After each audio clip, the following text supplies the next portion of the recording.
back to you. Peter, thank you very much. Peter Dobby. Now, once every decade, the United Nations International Fund for Agricultural Development takes a snapshot of rural poverty around the world. Its 2011 report, just published, shows how the rise of China has dragged hundreds of millions out of poverty. But in other parts of Asia, the story is markedly different. Across the developing world as a whole, the incidence of rural poverty, defined as those living on less than $2 a day, has dropped from 79% to 61% in 10 years. East Asia, especially China, has led the world. Over the last decade, rural poverty has more than halved from 76% to 35%. But in South Asia, progress has been much slower. The region is home to the world's largest population of rural poor, over 500 million people, and despite high rates of growth and urbanization, rural poverty is likely to remain high.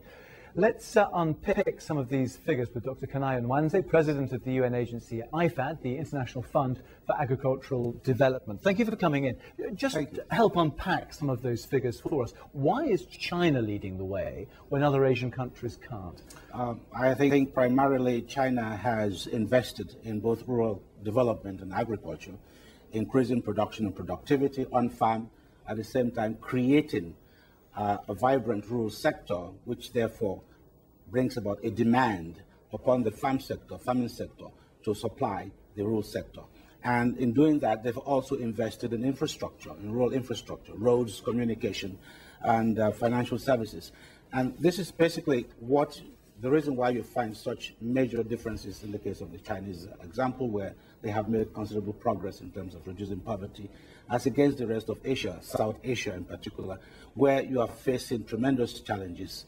One, in terms of resources, competing for resources, volatility in food prices, not just increases, but the volatility, which does not allow for proper planning. And finally, the increased impact of climate change on these countries. And also just a change in the way people lead their lives now, the move away from subsistence farming. And I was interested to see some of the figures suggesting that 60% of those people in rural poverty didn't have their main income coming from agriculture. Exactly. That is very true. And this is where we are focusing on the fact that when you create a transformation in the rural space, when you provide non-farm opportunities, economic opportunities in the rural space, not everybody is going to be able to move out of poverty just by agriculture. And there are going to be a large proportion of the rural population who will be depending on non-farm production.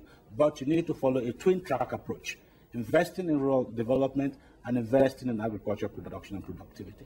Well, just to paint the picture in the next 10, 15 years, because global food requirements are going to grow, aren't they? 9 billion people, I think, will need to be fed by 2050. How optimistic are you that the trajectory is right here? Well, this is where the Rural Poverty Report points out to the fact that if you look at the rural population, if you look at developing countries, we're saying that 80% of the rural population depend on agriculture for their livelihoods. Now, you're looking at a total of about 500 million smallholder farmers who produce 80% of the food that is consumed in developing countries. Obviously, they are part of a solution. And what does this mean? We have to give them opportunities. We have to increase the economic opportunities that they have in rural space, infrastructure, investment in infrastructure, in roads, schools, education. We have also to assist them in supporting them to manage risks. The rural populations have tremendous risks. If anything happens, if an illness in the family, a death in the family, they have to make very difficult choices. How do we build their capacities to be able to manage risk and to be risk resilient? 3 is building the capacities of individuals so that they have access to financial services, building their educational capacities and skills. And finally, of course, building community capabilities to be able to organize themselves such that they are able to have the competitive advantage to enter into markets. And in a word, are you optimistic that can happen? It can happen because it's happened in China, and it's happening today in Vietnam, it's happening in Ghana, in Tanzania, and Brazil. Okay, so we end on a positive note. Dr. Kanai Nwanze, thank you very much for talking to us Thank you. on The Hub. Now, in Pakistan, there is